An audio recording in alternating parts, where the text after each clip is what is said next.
আজকে আলোচনা হবে সূরা আর রহমান। সূরা আর রহমান, সূরা আর রহমানটা শুনতে অত্যন্ত সুমধুর লাগে না? সুমধুর লাগে, ছন্দের মতো।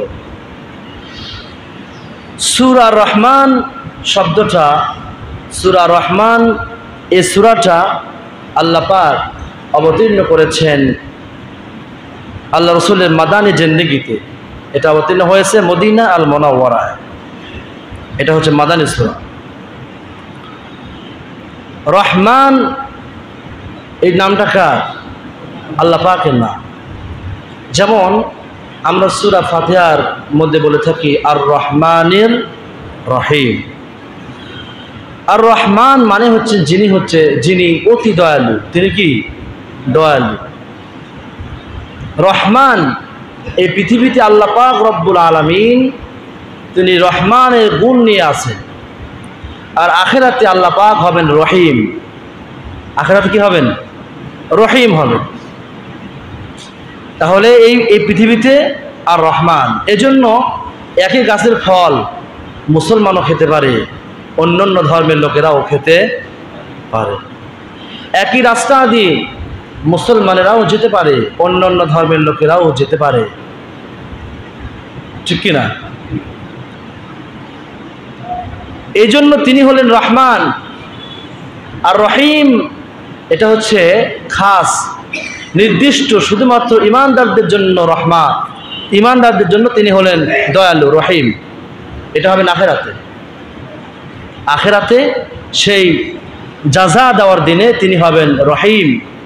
তিনি শুধুমাত্র ঈমানদার ব্যক্তিদের জন্য তিনি হবেন দয়ালু। আর কাফেরদের জন্য সেদিন আল্লাহ পাক হবেন কহ্হার। কি ভাই, কি হবেন? কহ্হার, রাগান্বিত হবে। সেদিন আল্লাহ পাক বলবেন অমতাজুল ইয়াউমা আইয়ুহাল মুজরিমুন, আজকে জান্নাতি আর জাহান্নামীরা ভাগ ভাগ হয়ে যাও। অপরাধীরা আর যাদের অপরাধ নাই তোমরা ভাগ ভাগ হয়ে যাও। ওইটা দুনিয়া পাও নাই, এটা হচ্ছে আখিরাত। এটা হলো জাযা দেওয়ার দিন। সুবহানাল্লাহ বলেন। আল্লাহ পাক এরপরে বলছেন আল্লামাল কুরআন। আল্লামাল কুরআন। আল্লাহ পাক আল্লামা শিক্ষা দিয়েছেন, শিখিয়েছেন কোরআন। কি শিখিয়েছেন? কোরআন শিখিয়েছেন। কিন্তু আমরা তো অনেকে আজ পর্যন্ত আল্লাহ কোরআনটা শিখতে পারলাম না। কত আফসোস, কত বড় আফসোসের কথা, ঠিক না? চোখে দেখা কবরের আযাব একটা বই আছে, চোখে দেখা কবরের আযাব। আপনার প্লে স্টোরে সার্চ দেবেন তাও পাবেন, যে কোনো লাইব্রেরিতে গিয়ে এটা বললে তাও ওই বইটা পাবেন। এই বইয়ের মধ্যে লেখক লেখেন যে একজন ব্যক্তি সে মারা গেল, তার মৃত্যুর পরে তার প্রতিবেশী একজন স্বপ্নের মধ্যে দেখতেছে সেই ব্যক্তিটা জান্নাতের মধ্যে। সুবহানাল্লাহ। তো সেই ব্যক্তি তাকে প্রশ্ন করলেন, আচ্ছা আপনার কোন আমলটা আল্লাহ পাক বেশি পছন্দনীয় হয়েছে, যে আমলের কারণে আল্লাহ পাক আপনাকে জান্নাত দিয়েছেন? সে ব্যক্তিটা বলছে, ভাই আসলে আমার তো তেমনটা আমল ছিল না। আমি আল্লাহ কোরআন শেখার জন্য অনেক চেষ্টা করেছি, শিখতে পারি। এজন্য প্রত্যেক দিন সকাল আর সন্ধ্যা আমি আল্লাহ কোরআনটা খুলে দেখতাম, আর আমার চোখ দিয়া পানি ঝরঝর করে জমিনে পড়ত। আফসোস লাগত। তো আমাকে যখন কবরে রেখে আপনারা সবাই চলে আসলেন, তখন কে যেন একজন আমাকে উদ্দেশ্য করে বলল, এই ব্যক্তিকে জান্নাতের বিছানা বিছায় দাও। আর এই ব্যক্তি সারাটা জীবন আল্লাহ কোরআনের সঙ্গে লেগেছিল। সুবহানাল্লাহ বলে। শুধু তাই না, আল্লাহ পাক বলছেন লাকাদ ইয়াসসারনাল কুরআনা লিযিকরি ফাহাল মিন মুদ্দাকির। এই পৃথিবীতে যত কিতাব রয়েছে, যত বই রয়েছে, শুরু থেকে নিয়ে শেষ পর্যন্ত কেউ মুখস্থ কিন্তু রাখতে পারে না। কি বলেন? কেউ মুখস্থ রাখতে পারে না। আর যদিও বা মুখস্থ করে আবার ভুলে যায়, ঠিক কিনা? কেউ মুখস্থ রাখতে পারে না। শুধু তাই না, প্রত্যেকটা বইয়ের শুরুতে লেখা থাকে যদি আমার এই বইয়ের মধ্যে কোনো ভুল থেকে থাকে আপনারা আমাকে ধরিয়ে দিবেন, আমি পরবর্তীতে এগুলো আমি ঠিক করে দেব, ঠিক কিনা?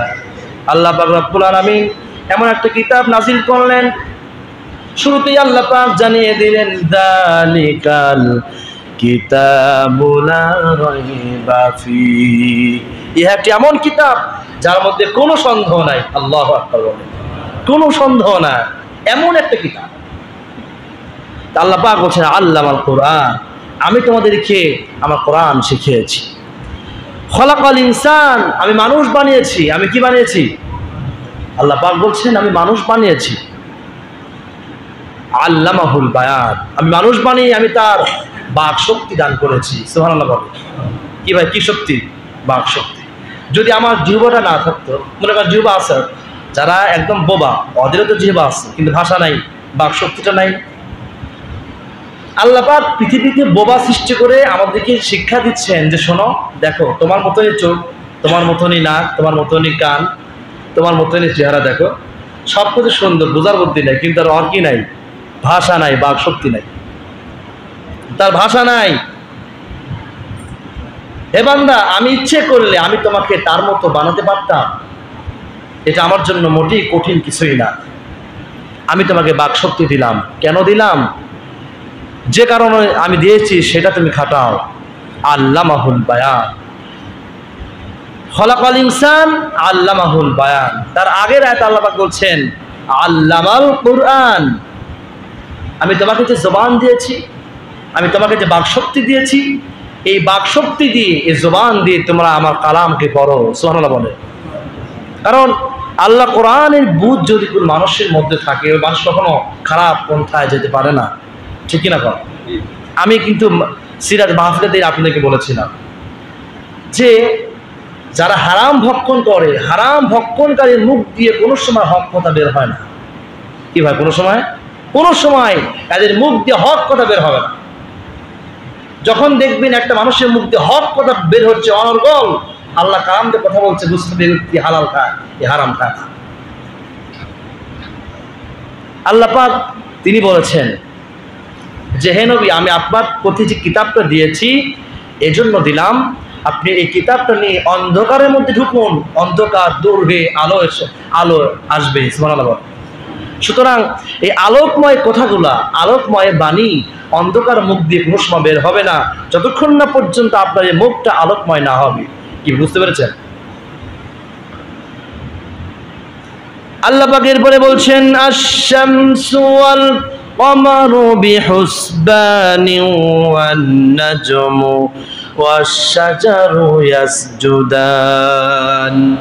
আল্লাহ পাক বলছে হে বান্দা, আশ-শামসু ওয়াল কমার, সূর্য আর চন্দ্রকে দেখো, বিহুসবান, তার নিয়ম অনুসারে, তার রীতি অনুসারে উঠতেছে আবার ডুবতেছে, চলমান রয়েছে। সুবহানাল্লাহ বলে। একদম চলমান রয়েছে। শুধু তাই না, ওয়ান নাজমু ওয়াশ-শাজারু ইয়াসজুদান, কাণ্ডবিহীন গাছ আর কাণ্ডওয়ালা গাছ, তার মানে যে গাছে ফল আছে সেই গাছও, যে গাছে ফল নাই সেই গাছও, ইয়াসজুদান, তার আল্লাহর সামনে মাথা নত করে আছে, আল্লাহর নিকটে তারা সাহায্য চাচ্ছে, তার আল্লাহ পাকের কাছে মাথা নত করে আছে। শুধু আমরা মানুষ, এমন একটা মানুষ আমরা, আমরা মানুষ জাতিরাই নামাজ পড়ি আমরা কয়জন? কি ঠিক না? নামাজ আমরা কয়জন পড়ি? আল্লাহকে মোটেই সেজদা দিতে চাই না। আল্লাহ পাক বলছেন বান্দা ওয়ামান ফিল আরদি জামিয়া, পৃথিবীর কেউ যদি আমাকে সেজদা না দেয়, পৃথিবীর সবাই যদি আমার না শুকরিয়া আদায় করে, শোনো, ফাইন্নাল্লাহা লা গনিয়্যুন হামিদ, আমি কিন্তু ধনী, আমি কিন্তু প্রশংসাভাজন, তোমরা আমার শুকরিয়া আদায় করলেই কি আর না করলেই কি। যখন আমি আল্লাহ পাক তোমাদেরকে সৃষ্টি করেছিলাম না, তখন কি আমি ছিলাম না? তেমনি থাকবো। সুবহানাল্লাহ বলে। আল্লাহ পাক বলছে বান্দা যদি শুকরিয়া আদায় করো, যদি আমার সামনে যদি মাথা নত করো, আমার সামনে যদি তোমার চেহারাকে নত করো, লাভটা তোমারই। সুবহানাল্লাহ বলে। আর যদি আমার সামনে মাথা নত না করো, যদি আমার সামনে যদি মস্তক অবনত না করো, তাহলে কিন্তু কঠিন শাস্তি অপেক্ষা করছে। এটা কার কথা? আল্লাহ পাকের কথা। আল্লাহ পাক এরপরে বলছেন ওয়াস-সামাআ রাফা'আহা ওয়া ওয়াদা'আল মিজান আল্লা তাতগাউ ফিল মিজান ওয়াস সামাআ রাফাআহা। আসলে এই সূরা রহমানের তাফসীর যদি আর রহমান তাফসীর করি, মনে করেন কবে শেষ করতে পারবো জানি না, শুধু আপনাদের কি মানে সার অর্থ করতেছি আর আংশিক হালকা ব্যাখ্যা করতেছি। আল্লাহ পাক বলেন ওয়াস সামাআ রাফাআহা, আমি আসমানকে রেখেছি সুউচ্চে। আসমানকে নিচে, আসমান কোথায়? উঁচায়। বিশ্বাস করুন, আজ পর্যন্ত আসমানকে কেউ দেখে নাই। আজ পর্যন্ত মূল আসমানকে কেউ দেখে নাই। কারণ দুনিয়া থেকে আসমান 500 বছরের রাস্তা, 500 বছরের রাস্তা, তার দুনিয়ার দিন না, আখিরাতের দিনে 500 বছরের রাস্তা এই দুনিয়া থেকে আসমান। একমাত্র জীবদ্দশায় আমাদের নবী মুহাম্মদ রাসূলুল্লাহ সাল্লাল্লাহু আলাইহি সাল্লাম ব্যতীত কেউ আজ পর্যন্ত জীবদ্দশা আসমান দেখে না, একমাত্র আমাদের নবী দেখেছেন। আল্লাহ পাক বলেন ওয়াস-সামাআ রাফাআহা, আমি আসমানকে সুউচ্চ রেখেছি। ওয়া ওয়াদাআল মিজান, আর আমি মানদণ্ড স্থাপন করেছি জমিনে। সুবহানাল্লাহ। মানদণ্ড, মিজান মানে দাঁড়িপাল্লা। এটা বলেন তো ভাই, মিজান মানে কি? দাঁড়িপাল্লা। এটা আমাদের তাকান, আমরা কিন্তু সবাই জানি। আজকে মিজান শব্দটি ব্যাখ্যা শোনা। মিজান মানে দাঁড়িপাল্লা, আমরা জানি। মিজান আসল শব্দ হচ্ছে মানদণ্ড। কি বলেন তো? মানদণ্ড। আচ্ছা, এই যে আমি যেখানে বসে আছি, বা আমরা যে মসজিদের মধ্যে বসে আছি, এখন এই মসজিদটা যদি করে, এই মসজিদটা একটু মানে ওজন করা দরকার, তাহলে এই মসজিদটাকে কি একটা দাঁড়িয়ে পরে উঠে দেওয়া সম্ভব? তাহলে এই মসজিদটা মাপতে হলে আমাদের কি প্রয়োজন? ফিতা প্রয়োজন। কি বলেন তো? ফিতা প্রয়োজন। তাহলে মসজিদটা ওজন করা যায় না, মসজিদটা পরিমাপ, মসজিদটা একটা কত ফিট এটা মাপা যায়। এরপরে মনে করেন কি দিয়ে বুঝাই, মনে করেন এই জিনিসটা, এই একটা মেশিন, এই মেশিনটা কয় গ্রাম ওজন, এটা ওজন করতে হলে কি ফিতা দিয়ে মাপতে হবে? এটা ওজন করতে হলে আপনাকে একটা মিটারে উঠা দিতে হবে। এবার দেখবেন যে কত পয়েন্ট উঠলো, ঠিক কিনা কম? আচ্ছা, আমরা সবাই জানি হাসরের মাঠে আল্লাহ পাক আমাদের আমলকে ওজন করবে। আমল কি করবে? ওজন করবে। আমল মানে কাজ। আমল মানে কি? কাজ কি ওজন করা যায়? বলেন তো, কাজ ওজন করা যায়? ওয়াদাআল মিজান, আল্লাহ পাক বলেন আমি মানদণ্ড স্থাপন করেছি। চলো, আপনি কাজকে আল্লাহ পাক কেন ওজন করবেন? আপনি একটা কাজ করলেন, আপনি আপনার দোকানটা সাফ করলেন, এই যে সাফ করে একটা কাজ, কি ভাই কাজ কিনা? আজকে যে যারা মসজিদটা সাফ করলেন, এই একটা কাজ। এই যে মসজিদটা পরিষ্কার করলেন, সাফ করলেন, একটা কাজ হলো। এই কাজটাকে দাঁড়িতে উঠায় ওজন করা যায়? কি যায়? তাহলে এটা কি মিথ্যা কথা? আমরা তো জন্মের পর থেকে আজ পর্যন্ত শুনে আসতেছি আল্লাহ পাক আমাদের কিয়ামতের মাঠে আমাদের আমলগুলো আল্লাহ পাক একটা দাঁড়িয়ে করে উঠায় দিয়ে মাপ দিবেন, কি ঠিক না? আচ্ছা, আমল মানে কাজ, কাজ তো ওজন করা যায় না। মনে করেন আমার এই ছাত্রটা আছে এখানে, আমি এই ছাত্রের হাতে 500 টাকা দিয়ে বললাম তুমি গিয়ে আব্দুল মতিন ভাইয়ের দোকানে দিয়ে আসো। এখন এই ছাত্রটা রাস্তার মধ্যে গিয়ে মনে করেন বলতেছে টাকা দিয়ে আর কি হবে, টাকা তুমি খাই ফেলে, টাকাটা সে শেষ করে দিল। তার মানে কি? আমি তাকে একটা কাজ দিয়েছিলাম, সে সেই কাজটা করলো না। সে সেই কাজটা, আল্লাহ পাক রব্বুল আলামিন তার এই কালামের মধ্যে কতগুলো আদেশ করেছেন, এই আদেশগুলো যদি আমরা না মানি, কিয়ামতের মাঠে আল্লাহ পাক এই আমাদের আমলগুলা কিন্তু ওজন করবে না। এই আমলগুলা, আমাদের কাজগুলো আল্লাহ পাক গুরুত্বের ভিত্তিতে ওজন করবেন। কিসের ভিত্তিতে বলেন? গুরুত্বের ভিত্তিতে। যেমন আমি আমার ছাত্রকে 500 টাকা দিলাম আব্দুল মতিনের দোকানে যাওয়ার জন্য, সে ব্যক্তি আমার এই কথাটাকে গুরুত্ব দিল না, সে ছাত্রটা আমার এই কথাটাকে থেকে গুরুত্ব দিল না, প্রতিমধ্যে টাকাটা শেষ করে দিল। যদি আমার কথাটা সে যদি গুরুত্ব দিত, তাহলে সে আমার কাছ থেকে একটা দোয়া বা একটা পুরস্কার পেত, কি ঠিক কিনা? আল্লাহ পাক আমাদেরকে যে আদেশ দিয়েছেন, এগুলো হচ্ছে আদেশ। কি বলেন তো? হুকুম। এই হুকুমগুলো কাজ করার, কাজ যে কাজ করব, এই কাজের আরেকটা নাম হচ্ছে আমল। কি বলেন তো? আমল। এই আমলটাকে আল্লাহ পাক কিয়ামতের মাঠে গুরুত্বের ভিত্তিতে আল্লাহ পাক এগুলো ওজন করবেন। আমার এই বান্দাটা, আমি যে আদেশ করেছিলাম, আমি যে নামাজের আদেশ করেছিলাম, আমি যে রোজার আদেশ করেছিলাম, আমি যে দান করার আদেশ করেছিলাম, যত হুকুম হাকাম আমি করেছিলাম, আমার এই বান্দাটা এই কাজগুলো কেমন, কোন উদ্দেশ্যে আমার এই বান্দাটা এই কাজগুলো করেছে, যদি করে থাকে আল্লাহ পাক ওই কাজের গুরুত্বের উপরে ভিত্তি করে আল্লাহ পাক ওই ব্যক্তিকে জান্নাত অথবা জাহান্নাম দিবে। বুঝতে পেরেছেন? কিয়ামতের মাঠে কিন্তু আল্লাহ পাক দাড়ি আল্লাহ পাক কিন্তু দিবে না, এই যে দিলাম দাড়ি, দাও আমাদের আমল দাও। আমল তো দেওয়া যায় না। আমল কি দেওয়া যায়? আজকে আমাদের মধ্যে যে একটা ভুল ভ্রান্ত ধারণা ছিল, এটা কি গেছে? আপনি কি আমার ভাষা বুঝতে পারলেন? আল্লাহ পাকের জন্য বলছেন আল্লাহ তাতগাউ ফিল মিজান। শোনো, ওটা হচ্ছে আখিরাতের মিজান, আর দুনিয়ার মিজান হচ্ছে আল্লাহ তাতগাউ ফিল মিজান। তোমরা মানদণ্ডের ব্যাপারে, তোমরা ওজনের ব্যাপারে সীমালঙ্ঘন করো না। ও আকিমুল ওয়াজনা, তোমরা ওজনকে কায়েম করো, বিল কিসতি, ন্যায়ভাবে। ওয়ালা তুকসিরুল মিজান, আর তোমরা বিচারের ব্যাপারে, ওজনের ব্যাপারে তোমরা কোনো সময় কম বেশি করো না। তোমার পক্ষের লোকদেরকে তুমি টেনে নিলে, আসলে সে ছিল ব্যাঠিক, আর একজন তোমার পক্ষের লোক না কিন্তু সে হক কথা বলেছে, তার কথা তুমি কোনো গুরুত্ব দিলে না, এটা করা যাবে না। ওজন ঠিক করতে হবে, মানদণ্ড ঠিক করতে হবে।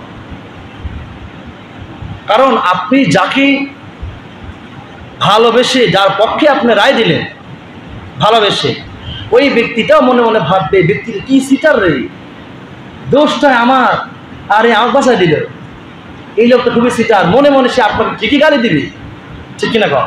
এর জন্য আল্লাহ পাক বলছেন ওয়াকিমুল ওয়াজনা বিল কিসতি, তোমরা বিচার ন্যায়ভাবে করো। সমাজের মধ্যে তোমরা বিচার সুন্দরভাবে করো, সমাজটা সুন্দরভাবে চলবে।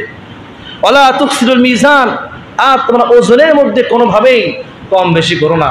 ওজনের মধ্যে কম বেশি করার মানুষ আমাদের মধ্যে কম না বেশি? বেশি।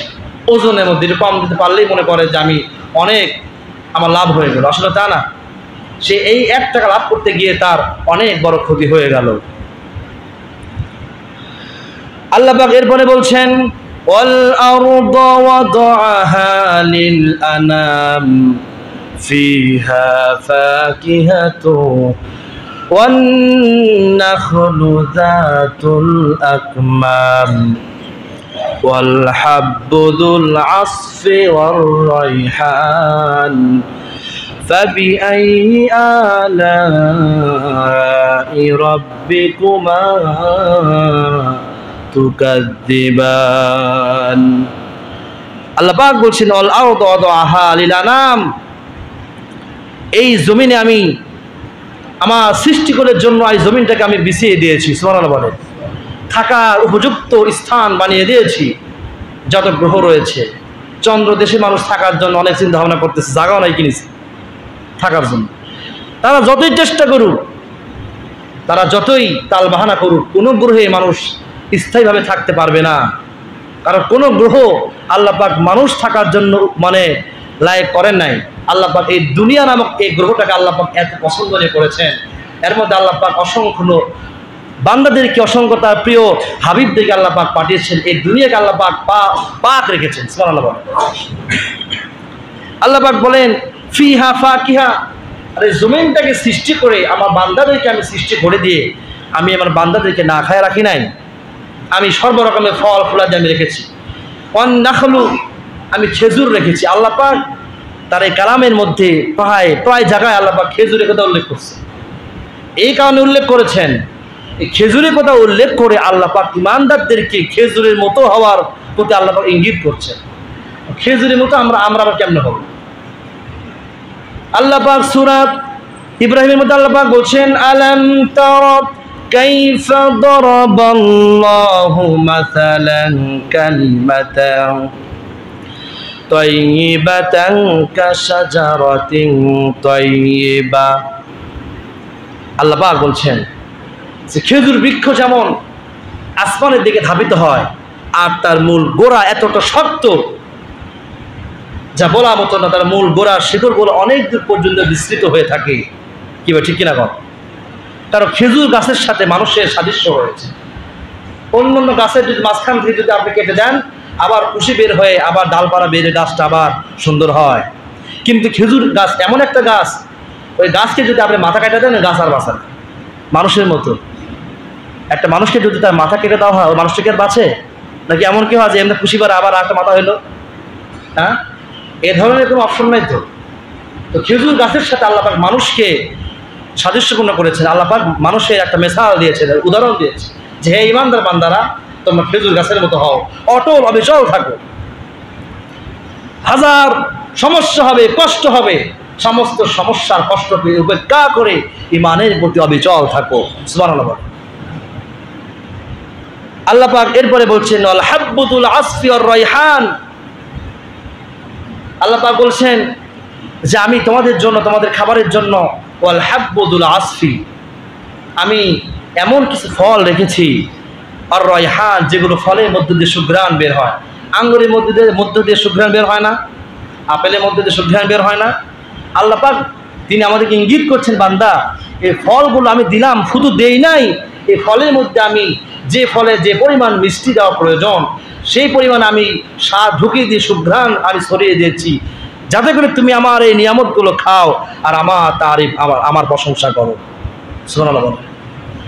ফাবিআইয়ি আলাই রাব্বিকুমা তুকাযযিবান। আল্লাহ পাক বলছে, হে মানুষ আর জিন জাতি, তোমরা আল্লাহ পাকের কোন নিয়ামতকে অস্বীকার করো? আল্লাহ পাকের কোন নিয়ামতকে তোমরা অস্বীকার করো? এই সূরাটা একদিন আল্লাহ রাসূল সাল্লাল্লাহু আলাইহি ওয়াসাল্লাম সাহাবীদেরকে সামনে নিয়ে এই সূরাটা পাঠ করছেন। সমস্ত সাহাবীরা চুপচাপ রয়েছে। যখন এই সূরাটা তেলাওয়াত হয়ে গেল, আল্লাহ রাসূল সাহাবীদেরকে বললেন, ও আমার সাহাবীরা, আমি এই মুহূর্তে যে সূরা রহমান তেলাওয়াত করলাম, এই সূরা রহমান আমি যে পড়লাম, এটা আমি পড়লাম জিনদের সামনে। একটু ভাই বলেন তো কাদের সামনে? জিনদের সামনে। যখনই আমি ফাবিআইয়ি আলাই রাব্বিকুমা তুকাযযিবান বারবার পড়তেছিলাম, সমস্ত জিন জাতিরা বলতেছিল, হে আল্লাহ, আমরা আপনার কোনো নিয়ামতকে অস্বীকার করি না। সুবহানাল্লাহ বলে, আমরা আপনার সমস্ত নিয়ামতকে স্বীকার করি। সূরা রহমান, যারা আপনারা আরবি পড়তে পারেন তারা আপনার প্রত্যেকদিন সূরা রহমানটা পড়বেন। আপনাদের যাদের চোখের সমস্যা, সূরা রহমান পড়ে পড়ে চোখে ফু দেবেন। একটা গ্লাসের মধ্যে সূরা রহমান করে ফু দিয়ে সেই গ্লাসের পানিটা আপনার চোখে মারবেন, আস্তে আস্তে আপনার চোখ ভালো হয়ে যাবে। সুবহানাল্লাহ। যদি কোনো মানুষ সূরা রহমানটা স্বপ্নের মধ্যে নিজেকে পড়তে দেখে, এর ব্যাখ্যা হলো ওই ব্যক্তিটা একদিন মক্কা আল মুকাররমার বাসিন্দা হবে। সুবহানাল্লাহ। সূরা রহমান যে ব্যক্তি বেশি বেশি পড়ে তার মুখ দিয়ে আলোকময় উজ্জ্বল বের হবে। সুবহানাল্লাহ বলে। তা সূরা রহমানের মধ্যে আল্লাহ পাক অনেক সুন্দর সুন্দর আল্লাহ পাকের গুণ আল্লাহ পাক এর মধ্যে ঢুকিয়ে দিয়েছেন। সুবহানাল্লাহ বলে। দেখেন কথা বলছে, ঘুরে নেই 12 বছর। আচ্ছা, আল্লাহ পাক এরপরে মানুষদেরকে বলছেন যে তোমরা ওজন ঠিক রাখো, তোমরা তোমাদের মানদণ্ড যে বিচার, এটা তোমরা ঠিক রাখো। আমরা তো বিচার ঠিক করতে পারি না। একটা বাচ্চা হরিণ শিকারি করতে করতে বা পাখি শিকারি করতে করতে ওই বাচ্চাটা একটা জঙ্গলের মধ্যে, সেই বাচ্চাটা গিয়ে রাস্তা হারিয়ে ফেলল। এরপরে যখন সন্ধ্যা লেগে গেল, রাত্রে থাকার জন্য একটা স্থান তিনি খুঁজতেছেন, একটা মাকান, একটা ঘর তিনি দেখতেছেন যে ঘরটা যদি কোথাও পাই তাহলে আমি সেখানে গিয়ে কমপক্ষে থাকবো। সেই বাচ্চাকে তো সেখানকার মানুষ কেউ চেনে না। আমি যেটা বলতেছি এটা মুসলমানের হাসি, একটা বই, ওই বইয়ের মধ্যে এটা পাবেন। সেই বাচ্চাটা থাকার জন্য একটা ঘর খুঁজতে খুঁজতে তিনি পেয়ে গেলেন একটা ঘর। তিনি বাড়ির সামনে গিয়ে সালাম দিলেন। এই সময় ঘরের মধ্য থেকে একজন আধা বয়সী ব্যক্তি বের হয়ে আসলো। ওই ব্যক্তিটা বের হয়ে আসে, সালাম দিলেন। সে বাচ্চা সালামে উত্তর নিলেন। এই বাচ্চা বলতেছে, ভাই আমি জঙ্গলের মধ্যে আসছিলাম হরিণ শিকারের জন্য, আমি রাস্তা হারিয়ে ফেলেছি, আর রাত্র হয়ে গেছে, থাকার তো কোনো আমার জায়গা নাই, থাকার জন্য একটা স্থান হবে নাকি? সেই ব্যক্তিটা অত্যন্ত দিনদার ব্যক্তি ছিল। সে ব্যক্তি বলল, অবশ্যই আপনি আমার সঙ্গে থাকবেন, আমার কোনো আপত্তি নাই। আর শুনুন, আমি প্রত্যেক দিন মেহমান ছাড়া এক লোকমাও খাবারও আমি আমার পেটে দেই না। এর কারণ হলো আল্লাহ রাসূল বলেছি, যদি কোনো মানুষ মেহমান নিয়ে খাবার খায়, আল্লাহ পাক রব্বুল আলামিন ওই খাবারের কোনো হিসাব আল্লাহ পাক সেই বান্দার থেকে নেবেন না। সুবহানাল্লাহ বলেন। সুতরাং বাড়িতে মেহমান আসলে রাগ করবেন না, খুশি হবেন, খুশি হওয়া লাগবে। কারণ মেহমান আল্লাহ পাক যাকে বেশি ভালোবাসেন, আল্লাহ পাক তার বাড়িতে আল্লাহ পাক মেহমানকে পাঠিয়ে দেয়। সেই রাখালটা খুশি হয়ে গেছে। তো রাখাল তো জানে না যে এটাই আমাদের দেশের বাচ্চা, ছদ্মবেশে গেছে বাচ্চা। এইবার বাচ্চা লক্ষ্য করে দেখে সে রাখালটা তার একটা ঘরের মধ্যে গেল, ঘরের মধ্যে থেকে একটা গরু বের করে আনলো। সে গরু বের করে এনে সে গরুর স্তন থেকে দুধ দহন করতেছে। কমপক্ষে 30 কেজি দুধ বের হলো। কি ভাই, কয় কেজি? 30 কেজি দুধ বের হলো। এত দুধ দেখে বাচ্চার চোখ কপাল উঠে গেছে, কি এত দুধ হয়? এরপর সেই বাচ্চা বলল, ভাই রাখাল, আমি তোমার বাসা আর একটা দিন থাকতে চাই, থাকতে কি দিবা? সে রাখাল বলল, আলহামদুলিল্লাহ, সমস্যা নেই, থাকেন। সে ব্যক্তিটা থাকলো। বাচ্চা রাত্রে দেখতেছে সে রাখালটা আবার দুধ দহন করতেছে, কিন্তু দুধটা সে 30 কেজি আবার। বাচ্চার মনের মধ্যে এবার একটা চিন্তা জাগলো যে আমি যেহেতু এই ব্যক্তি বাড়িতে মেহমান হয়ে আসছি, যদি আমি এখন বলি তোমার, আমি বাচ্চা, তোমার এই গরু এখন আমাকে দাও, আসলে এটা তো হয় না, যেহেতু আমি তার বাড়িতে ছিলাম। যে কোনো কৌশলে হোক এই গরু আমাকে নেওয়াই লাগবে। বাচ্চা কিন্তু এখনো নেয় নাই, মনে মনে কি করছে? চিন্তা করছে। দেখেন, ওয়াকিমুল ওয়াজনা বিল কিসতি ওয়ালা তুকসিরুল মিজান। আল্লাহ পাক যে বললেন যে তোমরা জমিনের মধ্যে মানদণ্ড ঠিক রাখো, বিচার ঠিক রাখো। বাচ্চা খালি বলেছে কি, মনে মনে শুধু ভেবেছে, কাউকে বলেও নাই, শুধু ভাবছে যে আমি এই গরুটা নিব, শুধু চিন্তা করছে। এই চিন্তা করার কারণে সে বাচ্চা রাত্রে যখন শেষ হয়ে গেল, তার চোখে আর কোনো ঘুম আসতেছে না। যখন সকাল হয়ে গেল, বাচ্চা তার রাজমহলে চলে আসলো। সপ্তাহখানিক পরে সে বাচ্চাটা আবার ওই রাখালের বাড়িতে আসলো। আসার পরে বাচ্চা লক্ষ্য করে দেখে অন্যান্য দিনের মতো রাখাল আবার সেই গরুর দুধ দহন করতে গেল, যাই 1 কেজিও বের হয় না। কি ভাই, 1 কেজিও বের হলো না। এবার বাচ্চা বলছে, ভাই আজ থেকে 1 সপ্তাহ আগে যাচ্ছিলাম, তোমার যে গরুর থেকে 30 কেজি দুধ তুমি দহন করেছিলে, এটা কি সেই গরু? সে রাখাল বললো, হ্যাঁ ভাই, এটা তো সেই গরু। তুই আজকে দুধ এত কম হলো কেন? সে রাখাল বলতেছে, আমার তো এলেম কালাম অতটা নাই, তো আল্লাহর সঙ্গে আমার যতটুক মহব্বত হয়েছে অতটুকু ভিত্তিতে আমি বলতেছি, আমাদের দেশের বাচ্চা অন্যায় বিচার শুরু করেছে, অন্যায় শুরু করেছে, তার কারণে প্রত্যেকটা প্রজার ঘরের থেকে আল্লাহ রহমত উঠে গেছে। সে বাচ্চা চোখ দিয়ে পানি ঝরঝর করে পড়তেছে। সে রাখালটাকে বুকের সঙ্গে জড়িয়ে ধরে বলতেছে, ভাই আমি তোমাদের এই দেশের বাচ্চা। যখন শুনছে বাচ্চা, রাখাল ছিটকে উঠছে, চমকে উঠছে। কি বলেন আপনি? আপনি আমার বাড়িতে? হুজুর, আমি হঠাৎ ভুল বলেছি, আপনি আমাকে মাফ করে দেন, আপনাকে ফাঁসি মাছি দেন না। সে বাচ্চা বলতেছে, না, আমি যখন সপ্তাহখানিক আগে যখন তোমার বাসায় আমি যখন আসছিলাম রাত্রি যাপন করার জন্য, আমি যখন দেখেছিলাম যে তোমার গরু থেকে 30 কেজি দুধ বের হচ্ছে, আমি কিন্তু চিন্তা করেছিলাম তোমার এই গরুটা যে কোনো মূল্যে আমি তোমার কাছ থেকে ছিনিয়ে নিব। এখনো নেই নাই, চিন্তা করেছিলাম। চিন্তা করার কারণে আল্লাহ পাক আমার সমস্ত প্রজার ঘর থেকে রহমত উঠে গেছে। এজন্য যিনি সমাজের নেতা হবেন, যিনি দেশের বাদশা হবেন, দেশ চালাবেন, রাষ্ট্রপতি হবেন, যাই হন না কেন, যদি ন্যায় বিচার সমাজে প্রতিষ্ঠা না হয়, সমাজ থেকে রহমত বরকত উঠে যাবে। ওয়ালা তুকসিরুল মিজান, তোমরা তোমাদের মানদণ্ডে, তোমাদের বিচারে কোনো সময় কম বেশি করবা না, ন্যায় বিচার দিবা। সে বিচারটা আমার নিজের বাবার বিরুদ্ধে যেতে পারে, সে বিচারটা আমার নিজের মায়ের বিরুদ্ধে যেতে পারে, সে বিচারটা আমার সন্তানের বিরুদ্ধেও যেতে পারে, কিন্তু ন্যায় তো ন্যায়ই চলবে। মক্কা নগরীতে একজন মহিলা, সম্ভ্রান্ত একটা গোষ্ঠীর একজন মহিলা জিনা করেছে। এরা সবাই বলতেছে, এত বড় একটা সম্ভ্রান্ত একটা বাড়ির মেয়েকে আমরা তাকে হত্যা কেমনে করি? আল্লাহ রসুলের কাছে আসলেন আর বললেন, হুজুর, এই মহিলাটা কি মাফ করা যায় না? কারণ মক্কা আল মুকাররমা যদি কেউ জিনা করে তাকে পাথর নিক্ষেপ করে কি করা হয়? বাংলাদেশের মতন না, ঘুষ দিয়ে আপনি ছাড় পেয়ে যান। তে মনে করেন আল্লাহ রসুলকে এসে বললেন যে, হুজুর, এই ব্যক্তিটাকে ছাড় দেওয়া যায় না? অত্যন্ত সম্ভ্রান্ত একটা পরিবারের এই মেয়ে, একে মাফ করে দেন, এর থেকে আপনি একটা জরিমানা ধরেন। আল্লাহ রসুল বললেন, কখনো এই কথা বলবা না। যদি আমার মেয়ে ফাতেমাও যদি এই অন্যায় কাজ করতো, আমি কোনো দ্বিধা করতাম না, তাকে আমি দুনিয়া থেকে শেষ করে দিতাম। ন্যায় তো নেই। এজন্য ন্যায় বিচার একটা অত্যন্ত মারাত্মক একটা জিনিস।